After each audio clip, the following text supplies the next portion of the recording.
Okay, look, and let's move on to a couple things. I know you got to get going, but a couple things that you may not be able to talk about. Well, I'll just ask you, and you tell me what you can.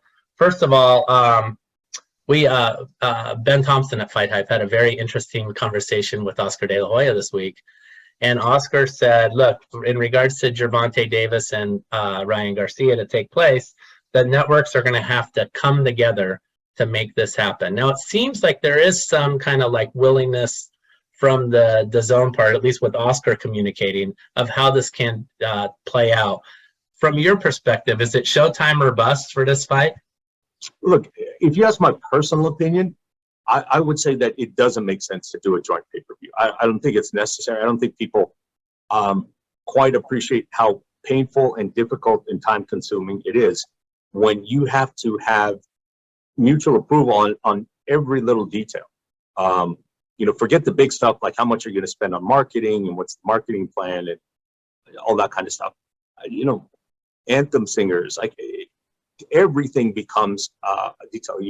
You remember while you were right in the middle of it with all your reporting on Mayweather Pacquiao. I mean, look, that one was such a difficult process that, remember, the tickets didn't even go on sale until the week before. And that's just because people have different business practices and genuine disagreements. Now, I'm not saying that would happen with DAZN.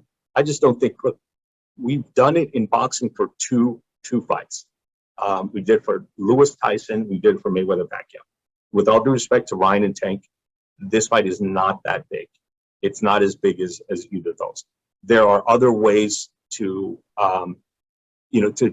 resolve this. I think there are other fair ways to do this. I think everyone goes to immediately to, joint pay-per-view. Okay, I understand why DAZN wants that. They want relevance here in the U.S., which they have very little of at this point. So they, absolutely. Now, having said that, there are plenty of other cases of different ways to do this, whether it's the Munguia situation where you start talking about, well, a rematch with a second fight and you can flip-flop. There are cases where, look,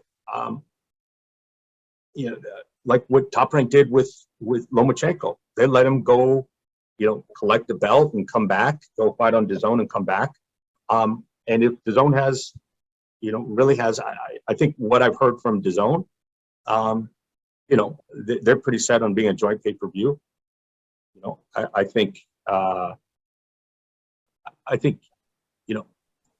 in their shoes, I would just as, you could make the case that they should just let him go, like the belt, if they think he's going to beat Tank, and then come back and continue with the rest of the career, and they all live happily ever after.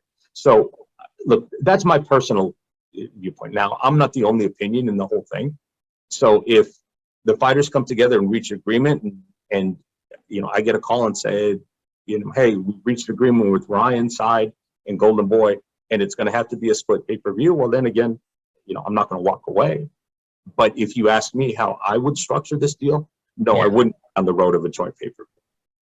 Do you think that, you represent Gervonta, you televise his fights. I know Oscar made somewhat of a disparaging comment and say that he's been involved in low-level pay-per-views around 100,000 buys.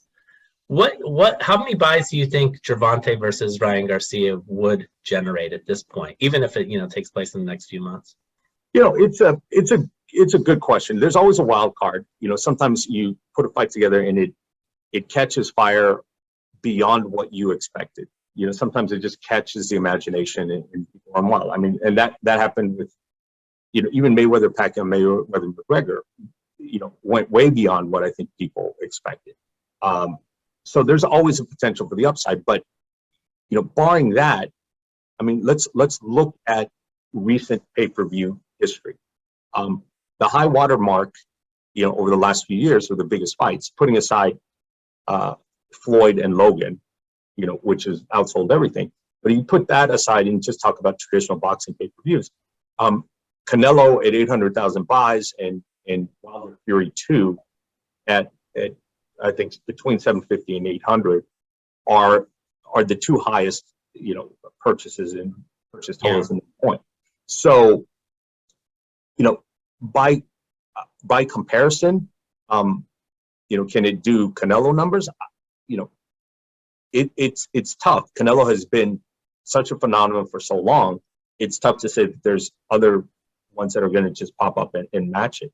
So I would say it's somewhere short of that. Maybe it's mid six figures, maybe it's 400, 500,000 buys. Maybe it's more. It may be one of those things that it just catches the imagination. They got two different fan bases, and it goes beyond that. Yeah. It's one of the biggest fights that can be done. Certainly, no one wants to get in the way of it happening, but by the same token, that doesn't mean we have to commit to a deal structure which doesn't make sense. Great. All right. Well, it sounds like you're in bargaining mode right now. So, oh man, or negotiating mode, I should say.